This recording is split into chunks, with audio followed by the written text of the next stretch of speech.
கும்பகர்ணனை போர்க்களத்திற்கு அனுப்பினான். அவன் வதம் செய்யப்பட்டதும் தன் குமரன் ரதிகாயனை அனுப்பினான்.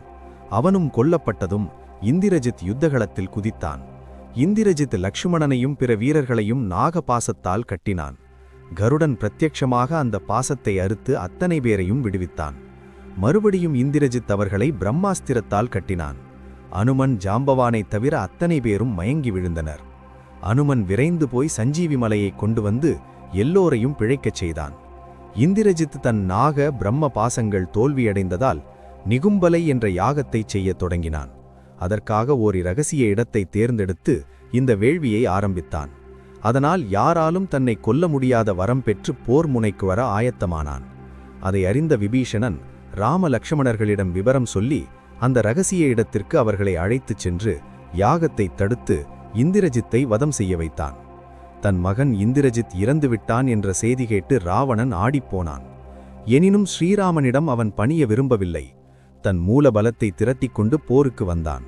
தமது பாணத்தால் ராவணனை சம்ஹாரம் செய்தார் ராமர். பின்பு விபீஷணனுக்கு அனுக்கிரகம் செய்து இலங்கை மன்னனாக முடிசூட்டி வைத்தார் ராமர். பின்னர் அனைவரும் அயோத்திக்கு ராமர் சீதையுடன் புஷ்பக விமானத்தில் சென்றார்கள். அயோத்தியே மகிழ்ச்சிக் கடலில் ஆழ்ந்தது. பரதன் ஸ்ரீராமரை சிம்மாசனத்தில் அமர்த்தினான்.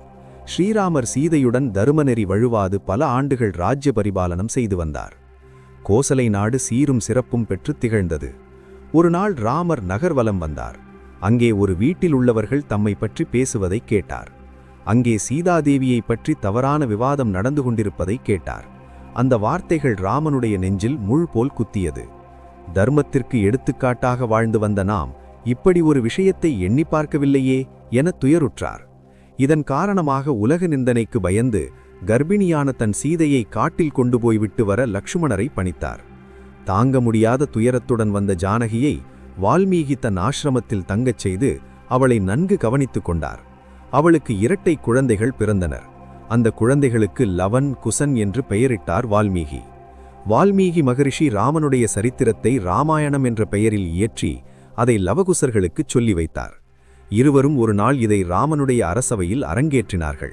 அவர்களை தம் குமாரர்கள் என்று அறிந்த ராமர் மேலும் வால்மீகி ஆசிரமத்தில் சீதை இருக்கிறார் என்பதையும் அறிந்து அவளை அடைய எண்ணினார். ஸ்ரீராமனுடைய உள்ளக்கிடக்கையை அறிந்த வால்மீகி அவளை புனிதவதி என்று ஏற்றுக்கொள்ளும்படி கூறினார். சீதையோ தான் கற்புத்தன்மையிலிருந்து கொஞ்சமும் வழுவாது இருக்கிறேன் என்பது உண்மையானால் பூமாதேவி தன்னை அழைத்துக் கொள்ளட்டும் என்று தெரிவித்தாள். அவள் இப்படிச் சொன்னதும் பூமி இரண்டாக பிளந்து அதனுள்ளிருந்து பூமாதேவி வெளிப்பட்டு சீதையை தன் இரு கைகளில் ஏந்தியவளாக அழைத்து கொண்டு மறைந்தாள். தன் விருப்பத்திற்கு